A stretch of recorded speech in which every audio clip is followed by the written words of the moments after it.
Bonjour YouTube, j'espère que vous allez bien. Aujourd'hui, nous allons imaginer que vous soyez très riche. Comment ces stations sont-elles devenues les plus branchées et les plus sélectes de la planète? Non, que vous soyez très riche et que vous aimiez les voitures.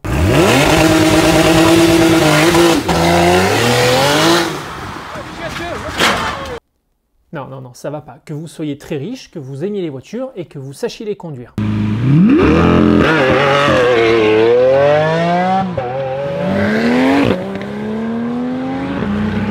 Voilà, comme ça c'est beaucoup mieux. Comme vous êtes très riche et que vous êtes fan de voitures, bien évidemment vous les collectionnez. Dans votre collection, nous allons notamment retrouver une McLaren Senna, une Ford Shelby GT500, parce que pour faire des drifts et des donuts c'est rigolo, une Corvette ZR1, on a dit que vous étiez riche, pas que vous aviez bon goût. La voiture de Harley du Stig, alors sur ce coup-là, vous êtes un peu fait enfler par Top Gear, parce que c'est un peu une merguez le bordel. Et pour aller chercher le pain, un Jeep Wrangler. Imaginons maintenant que vous souhaitiez partir en vacances. Vous habitez au Canada, vous en avez marre du froid de l'hiver au Québec, et vous décidez de vous réfugier sous la chaleur californienne. Évidemment, comme vous êtes riche, vous avez tendance à être casse-couille, et vous avez envie de partir avec toutes vos voitures. Eh bien, Lego a la solution idéale pour vous, et c'est le set que nous allons voir aujourd'hui. Et il s'agit du set 42098, le transporteur de voitures. Sur la face avant de la boîte, nous allons retrouver un visuel du Lego une fois terminé, à savoir le camion et une voiture, puisque Lego, dans sa grande générosité, a la gentillesse de nous offrir un petit bolide. En haut à gauche, comme d'habitude, on retrouve les logos Lego et Technique, l'âge 11 et plus, le numéro du set et son nom, ainsi que le nombre de pièces 2493. Juste en dessous, l'indication 2 en 1, puisqu'il fait partie des sets qui nous permettent de réaliser deux modèles différents. Dernière indication intéressante, en bas à droite, on apprend qu'une fois terminé, le camion fera 86 cm de long. Au dos de la boîte maintenant, nous allons retrouver différentes photos des deux modèles qu'on peut faire avec le set. En haut, le modèle principal et en bas, le modèle secondaire. Pour le modèle principal, on apprend que la voiture bleue aura un moteur avec des pistons mobiles et une roue crantée à l'arrière pour la direction. Donc c'est plutôt cool, ça montre bien que Lego a pensé à fournir une voiture intéressante. On peut aussi voir que la cabine du camion bascule vers l'avant pour accéder au moteur et on voit également quelques détails du camion avec différentes parties mobiles comme le pont ou les rampes à l'arrière et la fixation de la remorque. Juste en dessous, nous allons avoir une présentation du modèle secondaire intitulé Camion et voiture d'exposition. C'est un modèle qui a l'air assez intéressant aussi, avec pas mal de particularités, mais aujourd'hui on va se concentrer sur le premier modèle. À l'intérieur de la boîte, nous allons retrouver 3 séries de sachets, le manuel et une planche d'autocollant. Alors 3 séries de sachets, c'est vrai que ça peut paraître peu, surtout par rapport aux autres gros sets qu'on a pu voir précédemment, mais comme vous le voyez, les deuxième et troisième séries de sachets contiennent énormément de pièces. La première série ne contient que 3 sachets, mais je pense que ça va nous permettre de faire la petite voiture bleue. Les séries 2 et 3, par contre, on a vraiment beaucoup de sachets. Et on en a tellement que j'ai pas pu faire rentrer ni le manuel ni la planche d'autocollant dans le cadre. Le manuel, justement, parlons-en, puisque nous l'avons à présent sous les yeux. Alors c'est un manuel qui va être assez épais, ce qui laisse présager pas mal de travail pour ce set-là. À l'intérieur, on va directement attaquer le montage. Comme d'habitude, au début du manuel, on va voir ce que vont nous permettre de faire les différentes séries de sachets. Donc c'est bien ce que je pensais avec les sachets 1, on va faire la petite voiture bleue. Avec les sachets 2, on va faire l'avant du camion. Et avec les sachets 3, on va faire la remorque. C'est aussi ce qui explique que les deuxième et troisième séries de sachets soient aussi volumineuses, en fait, parce qu'elles permettent de faire des ensembles quand même assez gros. Ensuite, on attaque directement le montage de la petite voiture. Cette petite voiture sera terminée en 173 étapes. Ensuite, on attaque l'avant du camion, donc cette première partie du camion sera terminée en 396 étapes. Et pour finir, la remorque qui sera terminée en 219 étapes. Ce qui nous fait tout de même un total de 788 étapes. Donc, un petit peu de travail à prévoir. Ensuite, ici, donc on va avoir plusieurs photos du set une fois terminé, donc un gros visuel. Et ensuite, ici, plusieurs petites photos des différents détails du camion. Donc ici, on peut voir que la cabine bascule pour avoir accès au moteur. Juste là, on a une petite roue crantée, donc qui apparemment permet de diriger le camion à droite et à gauche. Une photo du moteur V8 de la petite voiture bleue avec les pistons mobiles. Ici, on nous montre une petite roue crantée à l'arrière de la voiture qui va nous permettre de la diriger. Juste là, on se concentre un peu plus sur le camion avec les rampes mobiles qui vont permettre de charger les voitures et les roues crantées qui permettent justement de lever ou baisser ces rampes. Cette photo-là, alors je sais pas trop ce que c'est peut-être le système d'attache de la remorque au camion, on verra ça un peu plus tard. Ici, on nous indique qu'on peut verrouiller la petite voiture bleue sur le camion à l'aide d'une pièce jaune, donc je pense que c'est cette pièce jaune qu'on a juste là et qui permet de verrouiller la voiture bleue. Pour finir, la photo juste là, un petit peu de marketing et de publicité pour Lego, puisqu'il nous indique que la Corvette ZR1 est compatible avec le camion. Ce qui tombe plutôt bien, puisque comme on est riche, on a une Corvette ZR1. Ensuite, un petit peu de publicité pour Lego, donc là c'est le set qu'on va faire aujourd'hui, ça c'est un autre set, c'est une grue, celle-là je l'ai pas. Et juste là, 2 sets qui sont compatibles avec l'application Lego Technic Control Plus qu'on a déjà pu voir avec le Caterpillar D11, le Zetros et la voiture du Stig. Ici, Lego nous présente 2 modèles qui sont compatibles donc avec cette application, le genre de Monster Truck que j'aurais beaucoup aimé faire, mais malheureusement il est introuvable neuf en magasin et sur les sites de petites annonces comme Marketplace, il est hors de prix, donc pour l'instant c'est juste pas possible. Et la pelleteuse Liebherr, celle-là je l'ai, on la verra dans une autre vidéo, donc si vous ne voulez pas rater ça, n'hésitez pas à vous abonner. Pour finir, le classique inventaire des pièces chez Lego, et on en a terminé avec le manuel. Il est temps de se mettre au travail.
Les premiers sachets sont terminés et voilà donc à quoi ressemble la voiture du 7. Attitude poète poète, la voilà, la Totomobile.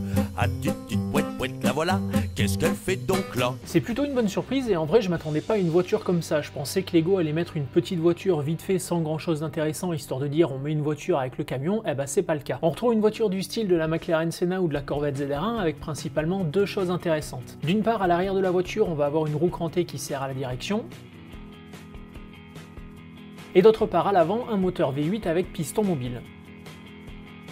Alors certes, c'est pas une révolution, mais ça fait plaisir de voir l'attention que Lego a apportée à cette partie du set. Esthétiquement, la voiture est plutôt jolie, même si j'ai un peu de mal avec son arrière qui me fait penser à un cul d'hippopotame, mais on est face à un petit coupé sport qui ira très bien avec le reste de notre collection. Maintenant que je vous ai montré ça, il est temps de se remettre au travail car on est encore très loin d'avoir fini.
Fin des sachets d'œufs avec lesquels nous avons fait tout l'avant du camion avec la cabine, le moteur, la direction et 3 plateaux pour transporter les voitures. On pourrait presque partir en vacances comme ça, mais on a trop de voitures et on va avoir besoin de la remorque. Avant de rentrer dans les détails de cette partie du camion, je vous laisse un petit peu en profiter en plan large. Esthétiquement, je le trouve plutôt réussi, mais pour ce set là, on ne part pas d'un modèle existant. Il est donc difficile de le comparer à son homologue de la vie réelle, mais je trouve qu'il ressemble plutôt bien au transport de voitures qu'on peut croiser sur la route. Concernant le montage, c'est un régal. Comme d'habitude chez Technic, tout est bien pensé et bien réalisé, donc aucun souci à ce niveau-là. Comme je le montrais en intro, on a beaucoup de sachets numéro 2 et donc beaucoup de pièces. Alors je sais pas comment vous faites vos montages, mais moi j'ouvre tous les sachets de la série, puis j'organise et je trie bien toutes les pièces. C'est vrai que pour ce set là, ça prend un peu de temps et ça demande un peu de place, mais je trouve que ça permet de faire le montage de manière plus efficace et plus rapide. Enfin du moins moi, c'est comme ça que je fonctionne. Maintenant regardons d'un peu plus près le camion. Côté conducteur, nous allons trouver une première roue crantée juste ici qui va permettre de faire basculer le plateau supérieur de cette partie du camion. Lego a même pensé à mettre des autocollants pour indiquer à quoi servent les pièces sur lesquelles on agit.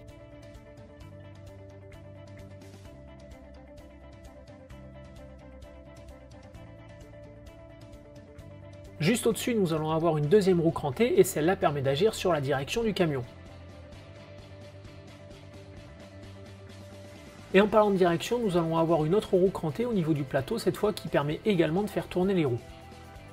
Côté passager maintenant, pour commencer au niveau des plateaux, on va avoir ces deux pièces rouges là permettant de baisser les pièces jaunes juste derrière qui servent de loquet pour bloquer les voitures. En dessous, on va retrouver le même genre de pièces rouges, mais cette fois pour nous permettre de faire basculer la cabine du camion afin d'accéder au moteur. Ici, nous allons retrouver un V6 à piston mobile et j'ai pas grand chose de plus à vous dire dessus. Et c'est pour tout ce genre de raisons que j'aime autant les techniques. On a toujours des pièces à actionner qui vont agir sur d'autres éléments du set. Sur les gros ensembles comme la Chiron ou la BMW M1000RR par exemple, on va avoir la boîte de vitesse qui fait bouger les pistons à des vitesses différentes en fonction du rapport engagé. Ici le délire est différent, mais je trouve tout aussi plaisant d'avoir deux roues pour la direction, un plateau articulé ou encore la cabine du camion qui bascule vers l'avant pour accéder au moteur et ses pistons mobiles. Voilà, je crois que je vous ai à peu près tout montré pour cette seconde série de sachets. Il est temps d'attaquer la troisième et dernière qui nous permettra de faire la remorque.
Troisième et dernière partie terminée, voilà donc la remorque où on va retrouver 2 ponts supplémentaires prêts à accueillir les voitures. Bien évidemment, le pont supérieur bascule, on va retrouver des rampes d'accès à l'arrière ainsi que le système de fixation pour accrocher la remorque à l'avant du camion, mais je vous montre tout ça plus en détail dans un instant. Concernant le montage, pas grand chose de plus à vous dire, cette partie-là ressemble assez à la précédente en plus rapide et en plus simple puisqu'on n'a pas tout l'avant du camion à faire avec la cabine, le moteur et la transmission. Point positif cependant, Lego a un peu changé la manière de faire le montage, ce qui permet d'éviter d'avoir l'impression de juste faire bêtement la même chose. Encore une fois, c'est peut-être un détail, mais certains sets ont tendance à être répétitifs, ce qui gâche le plaisir de montage. Ici, c'est pas le cas, et pour moi, c'est un gros point positif. Maintenant, si on regarde d'un peu plus près cette remorque, on va retrouver les mêmes petits trous crantés que précédemment. Ici, pour faire descendre les rampes d'accès,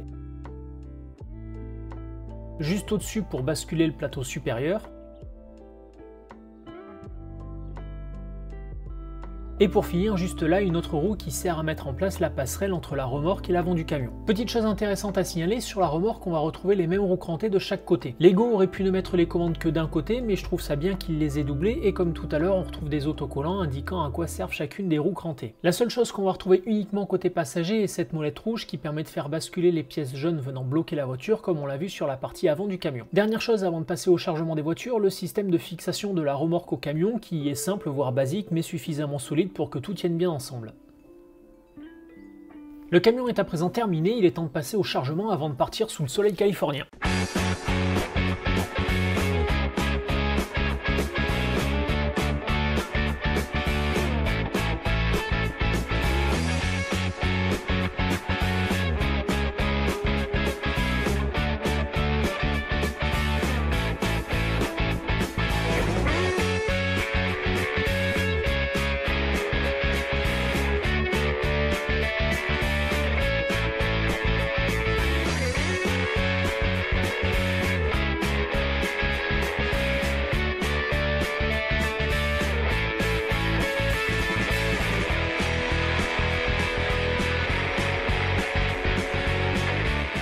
Le chargement est terminé, la Senna a eu un peu de mal à rentrer. Quant à la voiture du stick, j'ai dû la laisser à la maison car j'ai plus de place sur le camion. De toute façon, c'est pas très grave, c'est pas ma voiture préférée. En conclusion, que puis-je vous dire sur ce set? Bah, je me suis régalé, le montage est super intéressant, très plaisant, très complet, on fait énormément de choses différentes, on a beaucoup de fonctionnalités différentes, c'est vraiment un super ensemble. Contrairement à d'autres sets, on va avoir un côté plus ludique que décoratif une fois terminé. En cela, il est peut-être plus destiné à des enfants, cependant le montage est absolument génial et c'est pour ça que je vous le recommande chaudement. Les Lego, c'est un peu comme les dessins animés, c'est pas parce que c'est pour les enfants qu'il faut que ce soit simple et débile. Et même si j'ai passé l'âge de m'amuser avec des petites voitures, il y a toujours un côté très satisfaisant à jouer avec les différentes roues crantées et voir que tout fonctionne bien, que tout est bien agencé, que toutes les parties tombent bien les unes avec les autres, ça veut tout simplement dire qu'on a bien travaillé. Je pense qu'on a fait le tour de ce transporteur de voitures, il est maintenant temps de partir en Californie. Comme d'habitude, si la vidéo vous a plu, n'hésitez pas à mettre un pouce en l'air, si la vidéo ne vous a pas plu, n'hésitez pas à mettre un pouce en bas, vous pouvez commenter, partager, vous abonner, bref, vous faites ce que vous voulez. Quant à moi, je vous fais un bisou et je vous dis à bientôt.